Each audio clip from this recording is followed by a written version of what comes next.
नागपूर येथील नंदनवन पोलीस ठाण्याच्या हद्दीत घरफोडीची घटना घडली आहे। शक्तिमाता नगर परिसरातील एका बंद घराचे कुलूप तोडून अज्ञात चोरट्याने घरात प्रवेश केला। या घरातून रोख रक्कम तसेच सोन्या चांदीचे दागिने असा सुमारे 2,70,000 रुपयांचा मुद्देमाल चोरून नेण्यात आलाय। या प्रकरणी नंदनवन पोलीस ठाण्यात अज्ञात आरोपी विरोधात गुन्हा दाखल करण्यात आला असून पुढील तपास सुरू आहे। कॅमेरा पर्सन विशाल बंबडवार सोबत ऐश्वर्या शिंदे यांची रिपोर्ट। ज्योती मोहन वनकर, माझं नागपूरला इथे आता 1 वर्ष झालं घर झालेलं आहे आणि घर वगैरे पूर्ण झाल्यानंतर आम्ही नांदेड जिल्हा तालुका लोहा इथे शुगर फॅक्टरीला सर्व्हिसला आहेत। तर आमचं महिन्यातून कधीमधी जाणं येणं वगैरे चालू असते। मुलं आले की कोणता सण वगैरे असला की आम्ही नागपूरला येतो। आणि आता 22 तारखेला आम्ही नागपूरवरून नांदेडला गेलो सर्व्हिससाठी गेलो तिथे।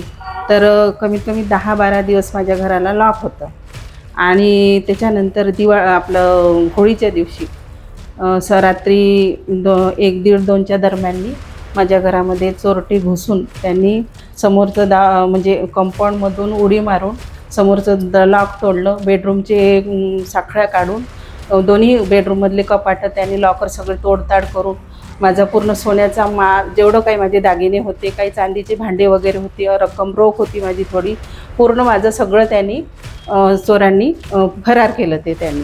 आणि नंतर मग माझ्या शेजारचे जे मेंढे म्हणून आहे त्यांच्या व्हिडिओमध्ये त्यांचे सगळे फोटो वगैरे दिसून राहिले आहे। तो माणूस जो चोर होता त्याच्या हातामध्ये पिशवी होती आणि माझं जे कपाटात डब्बा बिब्बा होता त्या सगळ्या सहितच तो त्या पिशवीमध्ये मला मोठी पिशवी त्याच्या हातात दिसली। आणि तो समोरून एक दुसरा त्याचा सोबती आला। तो चोर त्या गाडीमध्ये म्हणजे त्याच्याजवळ स्कूटी होती आणि त्या चोरांनीच तो डब्बा त्या डब्याखाली स्कूटीमध्ये वाकून ठेवला आणि स्वतः तो चोर गाडी चालवत दिसला। एवढं आम्ही पूर्ण पाहिलं। आणि ज्या दिवशी चोरी झाली त्याच्या दुसऱ्या दिवशी सकाळी माझ्या जाऊबाईंनी मला म्हणजे पेपरवाला आला। त्या दिवशी सकाळी आम्ही पेपर घ्यायचो तर पेपरवाल्याला दार उघडं दिसलं। त्यांनी मग सहज त्यांना विचारलं की हे लोक आले का बा, मी पेपर टाकू का? तर मग त्यांना शंका आली का हे लोक तर घरी नव्हते बा, दार कसं उघडं दिसून राहिलं। मग त्या खाली आला, त्यांनी बघितलं जाऊबाईंनी की लॉक तुटलेलं दिसत आहे, लॉक खिडकीमध्ये ठेवलेलं होतं।